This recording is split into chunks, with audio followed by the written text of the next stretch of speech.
अस्सलाम वालेकुम। पाकिस्तान में जहाँ बहुत से मसले हैं उन सब पर मट्टी डाल करना सबसे ज्यादा जिस मसले को हल करना जरूरी था वो था ट्रांसजेंडर एक्ट 2018। इस एक्ट को मंजूर करके इसका लॉ बना दिया गया, मतलब अब ये लीगल है।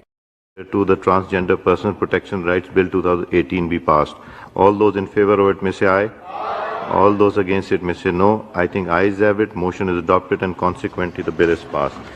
कौमी असेंबली में बिल मंजूर किया गया और अपने आकाओं की गुलामी का ठीक ठाक पक्का सबूत दिया गया। आम लोग समझ रहे हैं कि भाई ये बिल तो उस पिसे हुए तबके का है जो हर जगह से धुतकारा जा रहा है। नहीं, ऐसा बिल्कुल भी नहीं है। ये बिल उन लोगों के लिए बिल्कुल भी पास नहीं हुआ, बल्कि सो कॉल्ड बज़ाहिर नजर आने वाली औरत के रूप में मर्द और मर्द के रूप में औरतों को सहूलत देने के लिए बनाया गया है। इस बिल के मंजूर होते ही नादरा में लोग अपना जेंडर तब्दील करने पहुंच गए कि भाई हम तो औरत हैं लेकिन हम मर्द फील करते हैं, इसलिए हमें मर्द लिखो, और हम मर्द हैं लेकिन हमें फील आता है कि हम औरत हैं तो हमें औरत लिखो। दुनिया बनाने वाले ने हर चीज ना बहुत क्लियर करके हमें बताई है। हमें किसी औरत के रूप में औरत को मर्द नहीं कहना पड़ता, उसकी अपीयरेंस हमें बता देती कि उसका जेंडर क्या है। जेंडर आइडेंटिफिकेशन अल्लाह ताला ने बहुत ज्यादा आसान बनाया है, और बेशक इंसान को जिस रूप में बनाया है वो बहुत खूबसूरत है। अपनी डिजायर को पूरा करने के लिए जेंडर को तब्दील करके अल्लाह ताला के कामों में छेड़खानी करके उसे नाराज कर रहे हैं। ये शैतानी काम 1992 में न्यू वर्ल्ड ऑर्डर के नाम से मुतारिफ करवाया गया था, जिसके मुताबिक जिन चीजों को हमारे मजहब में गुनाह कबीरा कहा जाता है ना, वो आम हो जाएगी। हमारी अवाम को 2-4 अल्फाजों में अटकाकर गुमराह करने की साजिश किसी हद तक कामयाब हो गई है।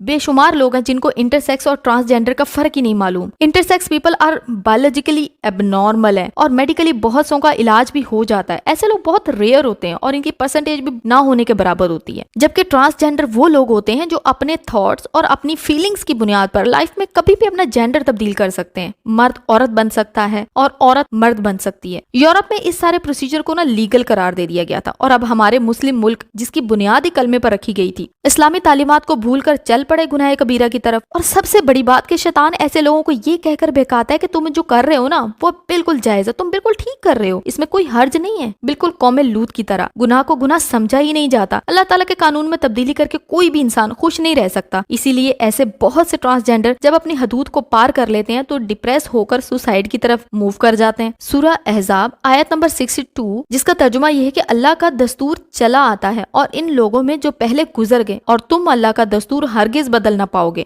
ऐसे लोगों को जब कौमे लूत की मिसाल दी जाती है तो ये मजाक उड़ाते हैं, कहते हैं कि लाओ कुरान, लाओ हदीस, जबकि उनकी खुद की किसी बात में इतना दम नहीं होता कि अपनी किसी भी बात को कुरान और हदीस से साबित करें। कुरान में कहाँ जिक्र है कि मर्द और औरत लाइफ में कभी भी अपनी मर्जी से जेंडर तब्दील कर सकते हैं? ये नहीं साबित कर सकते, क्योंकि ऐसा कुछ है ही नहीं।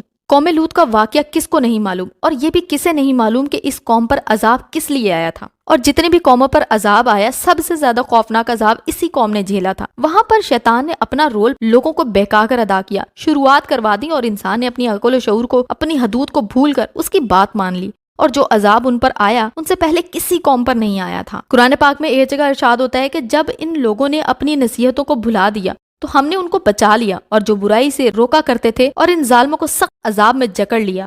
तो अपनी जगह पर रहते हुए हमें अपनी जनरेशन को इन बुराइयों से बचाने के लिए कोशिश करनी चाहिए। कुरान में एक और जगह भी आता है कि क्या ही बुरा करते हैं वो लोग कि बुराई करते देखते रहते हैं और उन्हें रोकते भी नहीं। बेशक बुराई को ना रोकना भी बुराई को फैलाने जैसा ही अमल है। हम उनसे एग्री करके ही खामोश रहते हैं, जबकि हम इन सारे लॉ से, इन सारी चीजों से बिल्कुल भी एग्री नहीं करते। वीडियो पसंद आई हो तो लाइक और शेयर करते जाएं और सब्सक्राइब का बटन भी दबाते जाएं। अल्लाह हाफिज।